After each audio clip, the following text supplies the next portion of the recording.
और वो किताब पढ़ाई जा रही है कि भगत सिंह, राजगुरु और कुर्बान हुसैन। अब 20 साल के बाद अगर शारदा को यह बात न बताई जाए, शारदा की उम्र के बच्चों को यह बात न बताई जाए, तो आप सोचिए कि 20 साल के बाद बच्चे यही सच मानेंगे।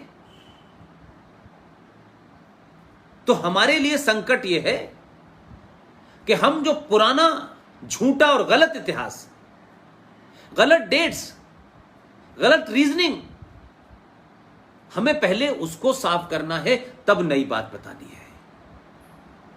कौन किताबें पढ़नी चाहिए, कौन सी नहीं पढ़नी चाहिए। और यह भी मैं नहीं कहता हूं कि किसी विचारधारा के लिखे हुए लोगों की किताब पढ़ें, मैं इस फेवर में भी नहीं हूं। लेकिन बहुत सारी किताब हैं जिन्हें आप पढ़ेंगी तब आप भारत को भारत जानेंगी।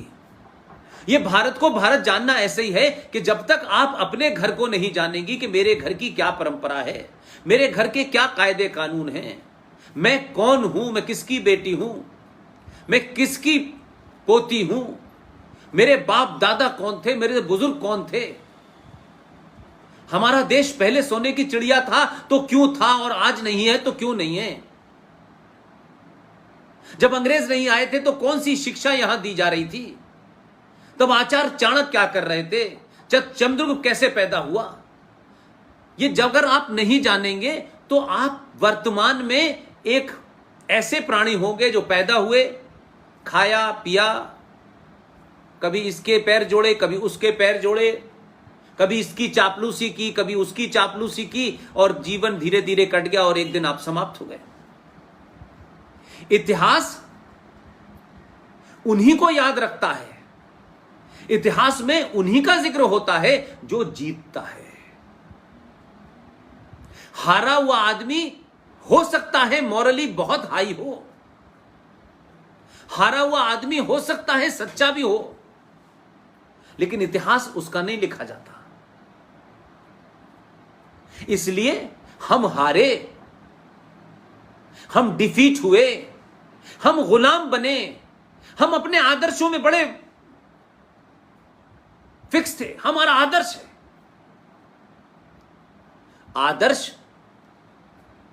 आदर्श व्यवस्था में ही चल सकते हैं। क्यों आप जाड़े में कोट पहनते हैं? जाड़ा आ जाता है तो इसलिए कि भाई कहिए कि नहीं हमारा तो, हम तो यही पहनेंगे। जाड़ा आता है, जाड़ा न लगे उससे बचाव करने के लिए आप जाड़े के कपड़े पहनते हैं। तो आपके दरवाजे पे कोई पागल कुत्ता है जो आपको काट लेगा, तो क्या आप उस पागल कुत्ते के लिए दरवाजा खोल करके खाना देने जाओगे? क्योंकि आपको मालूम है कि पागल कुत्ता काटता है। उसको कैसे उसका इंतजाम करोगे, उसके बाद बाहर निकलोगे। फिर आपको पता होगा कि इस गली में मुकरने के बाद जब मैं यहां से मुड़ के जाऊंगी तो यहां 4 गुंडे बैठते हैं जो सुबह टिप्पणी करते हैं, कमेंट करते हैं। फिर कुछ गुंडे कॉलेज में पहुंच जाते हैं। यह अगर आपको नहीं पता है तो इसमें आपके बड़ों की गलती है। हम आपको आदर्शवाद की शिक्षा देकर के भेड़ियों के बीच में, लुटेरों के बीच में, डकैतों के बीच में, बलात्कारियों के बीच में नहीं छोड़ सकते। और अगर हम ये बताएं कि हमारे समाज में ये हो रहा है तो हमें ये करना है, तो चाहे वो बेटी हो चाहे बेटा हो, वो उसके लिए मानसिक तौर पे तैयार रहेगा। तो आज की चुनौतियों में आप ये सवाल उठाइए। आपको जिन बातों पे अपने मोहल्ले के नेता से, अपने एमएलए से, अपने एमपी से, और मत डरिए किसी से, दुनिया में जो जितना बड़ा ताकतवर होता है उतना ही कमजोर होता है। ध्यान रखिए, जितने बड़े पद पे जो बैठता है वो उतना ही कमजोर हो जाता है। अगर सबसे पावरफुल कोई होता है, सबसे ताकतवर अगर कोई होता है, वो वही होता है जो किसी कुर्सी पे नहीं बैठा होता। जो चौराहे पे भी खड़ा होगा तो उसकी आवाज तेज होगी, वो पुलिया पे भी खड़ा होगा तो उसकी आवाज तेज होगी। उसकी आवाज को रोकने के जितने भी सत्ता के तंत्र हैं उसे कोई खरीद नहीं पाता। इसलिए मैं बार बार कहता हूं, राज बच जाएगा उसके लिए सरकार है, सेना है, पुलिस है। राष्ट्र को बचाने के लिए समाज को आगे आना है। और अगर समाज नहीं रहेगा तो फिर राष्ट्र कहां रहेगा? जैसे लुटेरे आए थे, गुलामों के गुलाम आए थे। आप एक चैप्टर पढ़ते हैं इतिहास में, रजिया सुल्ताना, कुतुबुद्दीन, अल्तमश, ये गुलाम वंश के लोग थे। गुलामों ने भी आप पे राज किया। आप सोचिए, आप कौन थे? आप आचार्य चाणक्य, चंद्रगुप्त, आप वहां से चले थे। आप पे कौन लोग रूल कर रहे हैं? हम सच को नहीं जानेंगे तो हमारा कल आने वाला भी सच नहीं होगा। इसलिए एक किताब है, इसका हिंदी में भी है, और इनकी चर्चा नहीं होती आजकल। आजकल लोग डीलर वीलर फिक्सर किताबें लिख देते हैं, लिखवा लेते हैं, घोस्ट राइटर से लिखवाते हैं और अपने बायोडाटा में लिखते हैं कि देखिए ये एक महान साहित्यकार हैं, ये महान इंटेलेक्चुअल हैं। आप में से, शारदा की उम्र के बच्चों में से और उससे ऊपर की पीढ़ी के लोगों में भी किसी ने वीएस नायपॉल का नाम सुना है? वीएस नायपॉल का नाम सुना है किसी ने? कि ये वीएस नायपॉल कौन थे? इसलिए मैंने कहा कि हमें ये बताया नहीं गया। वीएस नायपॉल की ये किताब है।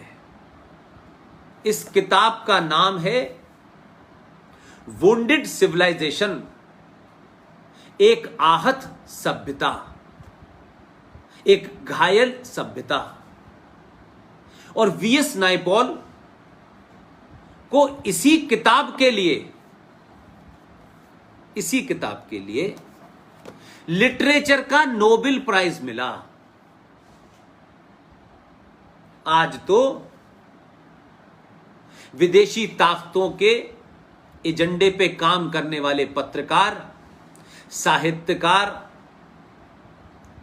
मैग्सेसे अवार्ड लेकर के इस देश में तोड़ने की शिक्षा देते हैं।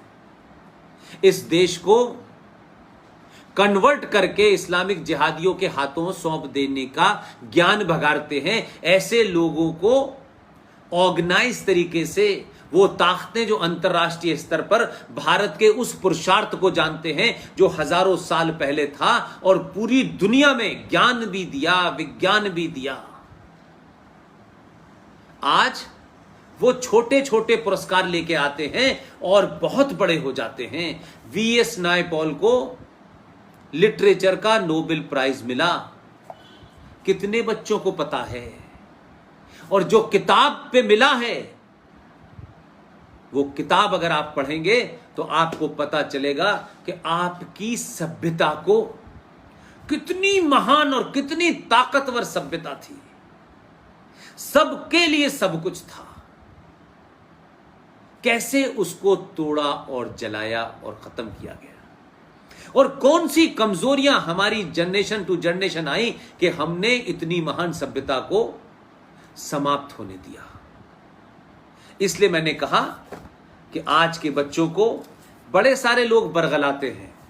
कोई जय भीम का नारा लगाता है, कोई अंबेडकर का नारा लगाता है, कोई दलितों के बारे में नई नई कहानियां सुनाता है, कोई कहता है हिंदुओं ने, अपर कास्ट ने अंबेडकर की जाति दलितों के साथ, वाल्मीकियों के साथ में अन्याय किया और कहा कि इनके कान के अंदर अगर गीता का या रामायण का कोई शब्द चला जाए तो शीशा पिघला के डाल दो। ये तमाम झूठ मक्कारी कहां से आई? इसलिए कि इस देश की जो ताकत थी वो सनातन परिवार में, जो मैंने कहा सबका काम था। एक राज्य की रक्षा करेगा, एक राज्य में व्यापार करेगा, एक राज्य में धर्म का काम करेगा, एक राज्य में शिक्षा का काम करेगा। सबके काम बटे हुए थे। आपने उस पूरी व्यवस्था को विदेशियों ने लंबे समय तक रहने के लिए 1947 तक यही कुचक्र किया। जो महान लोग थे जिन्होंने उस वक्त की तमाम उन षड्यंत्रों को समझ लिया था, उनके बारे में चर्चा इस देश में कम होती है। बी आर अंबेडकर का नाम लेके लोग शाहीन बाग पे बैठ जाते हैं।